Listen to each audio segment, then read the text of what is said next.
Hi అండి. Welcome to daily trade Telugu.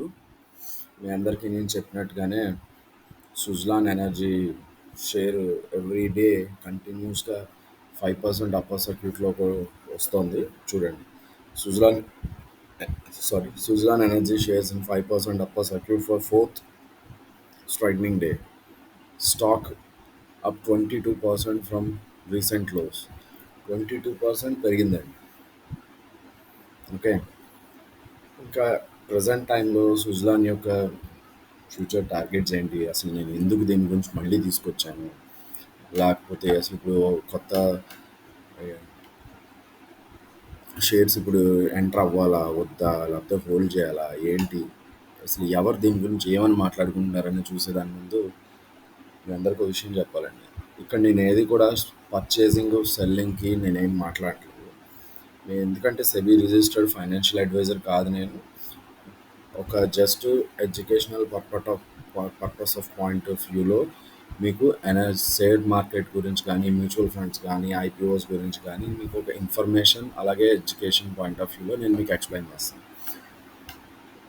ఫ్యూచర్లో ఎప్పుడైనా సెబీ రిజిస్టర్డ్ ఫైనాన్షియల్ అడ్వైజర్ అయితే కనుక ఖచ్చితంగా మీకు చెప్తాను, ఈ షేర్స్ కొనండి, ఈ షేర్స్ అమ్మండి, ఇప్పుడు హోల్డ్ చేయండి, చేయొద్దు. అందుకని చెప్పి జస్ట్ మీరు ఇది మనసులో పెట్టుకోండి. అట్లాగే మీకు ఏ పాయింట్ ఆఫ్ టైంలో అయినా సరే, లేదా నా పాత వీడియోస్ కానీ మీకు నచ్చినట్టయితే లైక్ చేసి, సబ్స్క్రైబ్ చేసి మా టీంని మమ్మల్ని ఎంకరేజ్ చేయండి. అట్లాగే కామెంట్ సెక్షన్లో మీరు రాయండి, ఎంతమంది నా వీడియోస్ చూసి సుజ్లాన్ షేర్లో 4 days నుంచి ఎంట్రీ అయ్యారా, లేదా ఈ 4 days హోల్డ్ చేసి ఉన్నారా, ఇంకా ఫ్యూచర్లో ఎప్పటిదాకా హోల్డ్ చేద్దాం అనుకుంటున్నారు, మీ యొక్క అనాలిసిస్ ఏంటి అనేది. అలాగే మీకు ఏదైనా ఒక షేర్ మార్కెట్ స్టాక్ గురించి కానీ ఏదైనా మీకు పర్టికులర్గా ఒక రివ్యూ కావాలంటే నాకు కామెంట్ సెక్షన్లో రాయండి, నేను మ్యాక్సిమం ట్రై చేస్తాను. ఆల్రెడీ నాకు ఒక 2 కామెంట్స్ వచ్చాయి. ఒకటి ఫుడ్ ప్రోడక్ట్కి సంబంధించింది, ఒకటి ఓలా ఎలక్ట్రికల్ సంబంధించింది. నేను ఖచ్చితంగా వాటి మీద నేను అనాలిసిస్ చేసి అప్లోడ్ చేస్తానండి. కొంచెం టైం ఇవ్వండి. ఈరోజు అదాని ఇష్యూ వల్ల కొంచెం రీసెర్చ్ వల్ల నేను ట్రావెలింగ్లో ఉండడం వల్ల వర్కౌట్ అవ్వలేదు. చేస్తాను నేను ఖచ్చితంగా. మీరు అడిగిన స్టాక్స్ గురించి నేను ఎక్స్ప్లెయిన్ చేస్తాను. ఓకే, కమింగ్ టు ద సుజ్లాన్కి వచ్చేటప్పటికి చూడండి, ఇప్పుడు మనం సుజ్లాన్ మనకి జస్ట్ ఇక్కడ వచ్చిన ఒకే ఒక్క బ్యాక్లాగ్ అని చెప్పుకోవచ్చు. అది కూడా చెప్పుకోలేము. ఓన్లీ ప్రమోటర్ హోల్డింగ్ 13.25 అండి. ఇది కనుక 40% కానీ 50% కానీ హోల్డ్ చేసి ఉంటే మజాయే వేరేగా ఉండేది. ఎఫ్ఐఎస్ చూడండి ఎంత ఉన్నాయి, 23.72% ఎఫ్ఐఎస్ ఉంది. డిఐఎస్ 9.02% ఉంది. పబ్లిక్ షేర్ హోల్డింగ్ 54% ఉంది. అందుకని మీరు ఇప్పుడు సుజ్లాన్ని హోల్డ్ చేయడం బెటర్. నేను చెప్పినట్టుగా ఇంకొక ట్రేడింగ్ సెక్షన్ ఉంది ఫ్రైడే కూడా మీకు 5% అప్పర్ సర్క్యూట్ కొట్టడం, 99.9% మ్యాక్సిమం అప్పర్ సర్క్యూట్ వస్తుంది. అయితే ఇప్పుడు మనం సుజ్లాన్ గురించి నేను ఎందుకు ఇంతలా మళ్ళీ చెప్తున్నాను, దీని గురించి ఎవరేం మాట్లాడారో చూద్దానికి ఇక్కడికి రండి. Wind energy at its peak with 8 more years of growth, Suzlon group CEO. Suzlon CEO గారే ఇంత పెద్ద స్టేట్మెంట్ ఇచ్చారు. 8 yearsలో సుజ్లాన్ ఎనర్జీ అసలు ఏ రేంజ్లో ఉంటుంది అనే దాని గురించి. ఇంకా దీన్ని బట్టి మీరు అర్థం చేసుకోవచ్చు, ఇప్పుడు సుజ్లాన్ కొనాలా వద్దా, హోల్డ్ చేయాలా వద్దా, ఏంటి ఇప్పుడు మనం ఏం చేయాలి అనేది నేనైతే చెప్పట్లేదు, ఎందుకంటే నేను సెబీ రిజిస్టర్డ్ పర్సన్ కాదు కాబట్టి.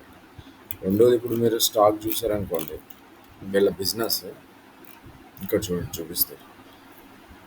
If we added 500 gigawatt of renewable energy by 2030, in terms of capacity, it will be the more than 50% of generating, it will be more than 40.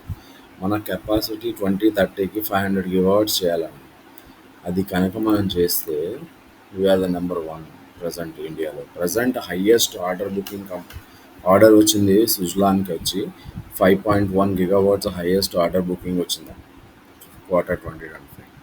ఇందులో వీళ్ళు ఏం చెప్తున్నారంటే, వీళ్ళకి వచ్చిన company had an order of booking of 5.1 gigawatt. It's the biggest ever.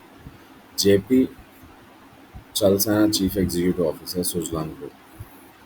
Okay, ఇందులో వీళ్ళు సుజ్లాన్ మీద ఎంత పర్ఫెక్ట్గా వీళ్ళు చెప్తున్నారంటే, within the span of 5 yearsలో సుజ్లాన్ ఒక రేంజ్లో ఉంటుందని చెప్తున్నారు వీళ్ళు. దాన్ని బట్టి రెండోది ఏంటంటే అండి, ఇక్కడ మనకి విండ్ ఎనర్జీలో సుజలాన్ వచ్చి మోనోపొలీ అండి ఒక విధంగా చెప్పాలంటే. బిగ్ ప్లేయర్, ఎప్పటి నుంచో ఉంటున్న ప్లేయర్. ఇప్పుడు ఆయన ఇప్పుడు ప్లేయర్ కాదు సుజలాన్. ఇంకా నేను ఒకటే చెప్తాను, రీటైలర్స్ అయితే మాత్రం మీరు షార్ట్ టర్మ్లో ప్రాఫిట్స్ వస్తాయా రావా అవన్నీ ఆలోచించుకుని పెట్టేట్టయితే మాత్రం చాలా జాగ్రత్తగా చూసుకుని ఆలోచించి ఫైనాన్షియల్ అడ్వైజర్తో కూర్చుని వాళ్ళని కన్సల్ట్ చేసి మాత్రమే పెట్టండి. లేదు మనం హోల్డ్ చేయగలుగుతాం 20-30 వరకు అంటే మాత్రం అసలు కళ్ళు మూసుకుని అప్ అయింది డౌన్ అయింది అని ఏం చూడదు. ఎవ్రీ డిప్లోనూ మీరు పర్చేస్ చేసుకోవడానికి ఒకసారి ఫైనాన్షియల్ అడ్వైజర్తో మాట్లాడి సెబీ రిజిస్టర్తో మీరు మీ యొక్క ఎంట్రీస్ తీసుకోవచ్చండి, ఫ్రెష్ ఎంట్రీస్. ఖచ్చితంగా సుజలాన్ ఎనర్జీకి అయితే ఫ్యూచర్ ఉందండి. ఇదైతే మాత్రం కొంచెం బేసిక్ నాలెడ్జ్ ఉన్నవాడు ఎవడైనా సరే చెప్తాడు. అందుకని ఇంతకన్నా నేను ఇంకా సుజలాన్ గురించి ఇవాళ ఏం చెప్పలేను, ఎందుకంటే ఇంకా మార్కెట్ ఇవాళ ఒక్కరోజే ట్రేడింగ్ ఉంది, ఫ్రైడే. ఖచ్చితంగా ఈ ఫ్రైడే ట్రేడింగ్ కూడా మనకు అప్ప సర్క్యూట్ కొడుతుందని అనుకుంటున్నాను. నేను చెప్పినట్టుగా నెక్స్ట్ వీక్ ఇంకా సుజలాన్ గ్యారంటీగా అబౌవ్ 70-73 మేజర్ టార్గెట్స్ని స్టార్ట్ చేస్తుంది. డిసెంబర్ ఎండ్కి 86 ఏదైతే ఆల్ టైమ్ హై బిఫోర్ ఉందో మనకి, ఏదైతే ఆల్ టైమ్ హై ఉందో బిఫోర్ 86 ఇది క్రాస్ అయిపోతుందండి మ్యాక్సిమం. ప్రజెంట్ ఉన్న సిచ్యువేషన్లో ప్రజెంట్ సీఈఓ స్టేట్మెంట్, అలాగే మన ట్రంప్ గారు వచ్చి నేను గ్రీన్ ఎనర్జీని షట్ డౌన్ చేస్తాను, అది చేస్తాను, ఇది చేస్తాను స్టేట్మెంట్ ఇచ్చారు. కానీ ఇవన్నీ ఏంటంటే జస్ట్ బిజినెస్ మ్యాన్ని లేదా వరల్డ్ ఎకానమీని డౌన్ చేయడం కోసం మాత్రం. అవన్నీ జరగని పని. నేను మీకు ఆ రోజు కూడా చెప్పాను, మళ్ళీ కూడా చెప్తున్నాను, అవన్నీ ఏమీ జరగదు.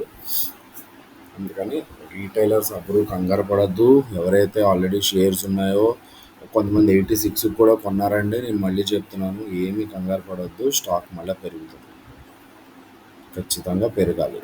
ఎందుకంటే మనకున్న ఇండియాకి ఎస్పెషల్గా గ్లోబల్ వదిలేసాయండి, ఎస్పెషల్లీ మోడీ గవర్నమెంట్ ఇచ్చిన టార్గెట్ 500 GW రెన్యూవల్ ఎనర్జీ మనకు కావాల్సిందే. అది వస్తే టార్గెట్స్ మనం మాట్లాడుకోలేమండి, చాలా హెవీగా ఉంటాయి టార్గెట్స్. ఖచ్చితంగా సుజలాన్ నుంచి మంచి మల్టీబ్యాగర్ రిటర్న్స్ సంపాదిస్తారు. ఇక్కడ చూడండి, Suzlon group CEO JP Chalasani said the current order book is at its highest ever at 5.1 GW. We noticed that 54% of order book come from the commercial and industrial segment. చూసారండి, 5.1 GW only వచ్చింది వాళ్ళకి ఎక్కడి నుంచి? Commercial industry segment నుంచి మాత్రమే వచ్చింది. అది కాకుండా కూడా చాలా చాలా వాళ్ళకి ఆర్డర్ బుక్స్ వస్తున్నాయండి, ఉన్నాయి వాళ్ళకి. సుజలాన్కి మంచి గ్రోత్ ఉందండి ఫ్యూచర్లో. జస్ట్ ఎవరైతే ఫ్రెష్ ఎంట్రీస్ తీసుకోవాలనుకుంటున్నారో వాళ్ళు కూడా ఒకసారి మీ సెబీ రిజిస్టర్డ్ ఫైనాన్షియల్ అడ్వైజర్తో మాట్లాడి మీరు డెసిషన్ తీసుకోండి. అలాగే హోల్డ్ చేసి ఆల్రెడీ షేర్స్ ఉన్న వాళ్ళు హోల్డ్ చేసుకోండి. థ్యాంక్స్ అండి. మీకు ఏ పాయింట్ ఆఫ్ వ్యూలో అయినా సరే నా వీడియోస్ నచ్చినట్టయితే లైక్ చేసి షేర్ చేసి మోటివేట్ చేయండి. అలాగే సుజలాన్ ఎవరు హోల్డ్ చేశారు, ఎవరు సేల్ చేసేసారు ఈ మధ్యలో అనేది కామెంట్ సెక్షన్లో చెప్పండి. అలాగే ఎవరికైనా ఇండివిజువల్ స్టాక్ కావాలంటే నాకు కామెంట్ సెక్షన్లో పెడతాను, నేను మీకు ఖచ్చితంగా దాని మీద కూడా రివ్యూస్ చెప్తానండి. హ్యాపీగా ఉండండి, ఆనందంగా ఉండండి, అమ్మ నాన్నని గౌరవించండి, దేశాన్ని ప్రేమించండి. జై హింద్.